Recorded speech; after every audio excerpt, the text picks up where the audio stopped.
Buenas tardes, en esta clase abordaremos el capítulo número 7, Sistema Autónomo y Somático. El temario de la clase es Sistema Nervioso Autónomo, Funciones y División, Sistema Nervioso Entérico, Neurotransmisores y Receptores, Inversión Dual y Control de las funciones del Sistema Nervioso Autónomo.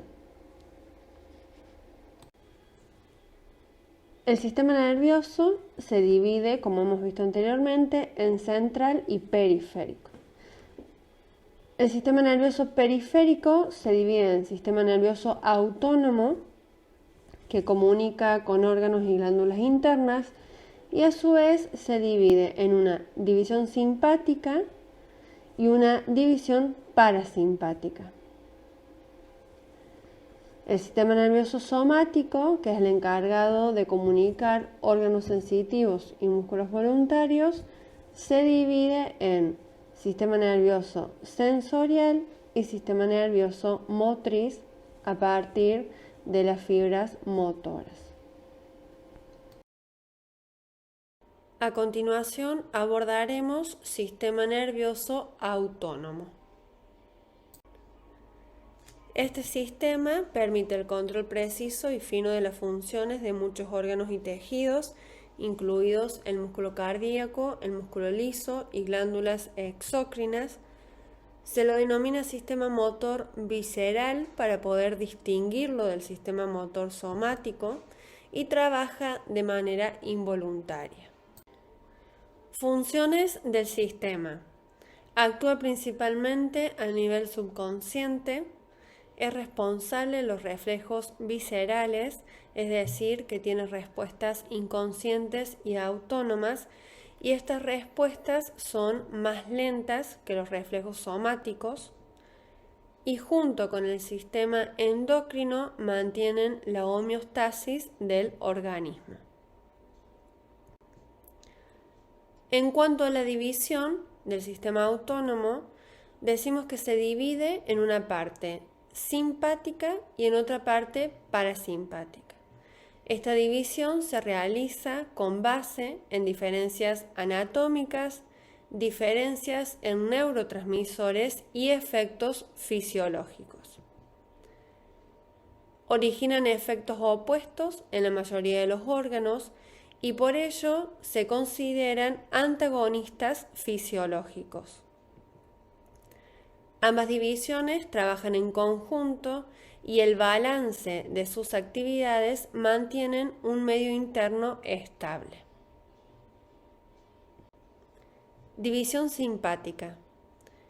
Es la mayor de las dos partes y se distribuye ampliamente a lo largo del cuerpo, inervando el corazón, pulmones, músculos de la pared de los vasos sanguíneos, glándulas sudoríparas y vísceras abdominopélvicas. La función del sistema simpático es preparar al cuerpo para una emergencia. Adapta al cuerpo de muchas maneras para la actividad física, aumentando el ritmo cardíaco, la presión arterial, el flujo de aire pulmonar, la dilatación de las pupilas y el cierre de las esfínteres. Dentro de sus funciones podemos mencionar la dilatación de la pupila, como dijimos anteriormente, inhibición de la saliva, la relajación de los bronquios, acelera el impulso cardíaco, es decir, la frecuencia cardíaca, inhibe la actividad digestiva, estimula la liberación de glucosa a partir del hígado, permite la secreción de adrenalina y norepinefrina por el riñón, relaja la vejiga y contrae el recto. División parasimpática. Está dirigida a la conservación y recuperación de la energía, disminuye la frecuencia cardíaca, contrae las pupilas, aumenta el peristaltismo y la actividad glandular, se abren los esfínteres y se contraen la pared de la vejiga. Ambos sistemas trabajan al mismo tiempo y en conjunto. Ninguna de las dos divisiones tiene solo efecto tranquilizante o estimulante y trabajan en conjunto y se complementan uno del otro para mantener una función corporal interna estable, es decir, la homeostasis. Dentro de las funciones principales tenemos la contracción de la pupila, la estimulación de la saliva, la reducción de la frecuencia cardíaca o del latido cardíaco, la contracción de los bronquios, la estimulación de las actividades digestivas, la estimulación de la vesícula biliar, es decir, la liberación de bilis, contracción de la vejiga y relaja el recto.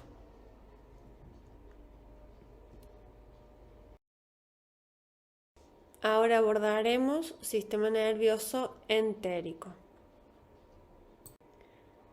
Este sistema es propio del tubo digestivo, no surge del tallo encefálico o de la médula espinal, inerva el músculo liso del tracto digestivo, ayudando al peritaltismo y también inerva glándulas.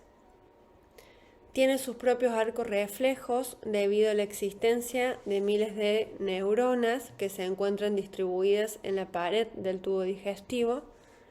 Regula la movilidad del esófago, del estómago y del intestino, además de la secreción enzimática y de los ácidos digestivos. Requiere también de la regulación por parte del sistema parasimpático y simpático para funcionar con normalidad y advierte sobre el hambre y la saciedad. Evita que los alimentos entren en el cuerpo con sustancias invasoras y dañinas. El sistema nervioso entérico está conformado por dos plexos. El primer plexo se lo denomina submucoso o de Meissner, que es una red continua que va desde el esófago hasta el esfínter anal externo, localizada en la capa submucosa del tubo digestivo. Se encarga de la regulación de la secreción de hormonas, enzimas y todo tipo de sustancias secretadas por las diferentes glándulas que se encuentran a lo largo del tubo digestivo. Y presenta pocas neuronas que son de tipo estimuladoras. El segundo plexo es el mientérico o de Arbach, que se encuentra entre las capas musculares circular y longitudinal del intestino. Se encuentran menos en el esófago y en el estómago, pero sí con mayor abundancia en el intestino y escasos a final del canal anal. Es el encargado de los movimientos intrínsecos gastrointestinales. En esta imagen, que es un extracto del tubo digestivo, podemos observar las 4 capas que conforman la estructura. Desde adentro hacia afuera va a estar conformado por mucosa, submucosa, muscular y serosa. En la capa submucosa encontramos el plexo submucoso, o también denominado plexo de Meissner, y en la capa muscular encontramos el plexo mientérico, o también denominado plexo de Auerbach. Neurotransmisores y sus receptores. Las fibras simpáticas y parasimpáticas secretan diferentes neurotransmisores y las células de destino responden de diferentes maneras, incluso ante el mismo neurotransmisor, de acuerdo al tipo de receptor. Todas las fibras del sistema nervioso autónomo secretan acetilcolina o norepinefrina, y cada una de ellas tiene 2 clases de receptores. La acetilcolina presenta un receptor muscarínico que intima las acciones estimuladoras de la acetilcolina sobre la musculatura lisa y glandular, y los receptores nicotínicos, canales iónicos que responden al mediador químico de la acetilcolina. La norepinefrina presenta los receptores alfa-adrenérgicos y los receptores beta-adrenérgicos. Inervación dual. La mayoría de las vísceras reciben fibras nerviosas de las divisiones simpáticas y parasimpáticas, teniendo dos efectos. El primero son efectos antagónicos oponiéndose entre sí. Y los segundos son los efectos cooperadores, cuando las dos divisiones actúan sobre diferentes efectores para producir una acción general unificada. Efectos antagónicos, como por ejemplo la división simpática, que acelera el corazón, y la parasimpática reduce el ritmo cardíaco. La división simpática inhibe la digestión y la parasimpática la estimula. La simpática dilata las pupilas y la parasimpática las contrae. En algunos casos, estos efectos ocurren mediante inervación dual de las mismas células efectoras, como en el corazón, donde las fibras nerviosas de ambas divisiones terminan en las mismas células musculares. En otros casos existen efectos antagónicos porque cada división inerva diferentes células efectoras con acciones opuestas en la función orgánica. Por ejemplo, en el iris del ojo, las fibras simpáticas inervan el dilatador pupilar y las fibras parasimpáticas inervan el constrictor. Efectos cooperadores. La salivación es un buen ejemplo de los efectos cooperadores. La división parasimpática estimula células serosas de las glándulas salivales para que secreten una sustancia acuosa con grandes cantidades de enzima, mientras que la división parasimpática estimula las células mucosas de las mismas glándulas para que secreten moco. Las enzimas y el moco son componentes necesarios de la saliva. Aunque ambas divisiones, simpática y parasimpática, inervan el mismo órgano, no siempre lo hacen por igual ni ejercen influencias equitativas. Por ejemplo, la división parasimpática forma un amplio plexo en la pared del tubo digestivo y ejerce influencia mucho mayor sobre él que la división simpática. En los ventrículos cardíacos, en contraste, hay mucho menos inervación parasimpática. Control sin inervación dual. La inervación dual no siempre es necesaria para que el sistema nervioso autónomo produzca efectos opuestos sobre un órgano.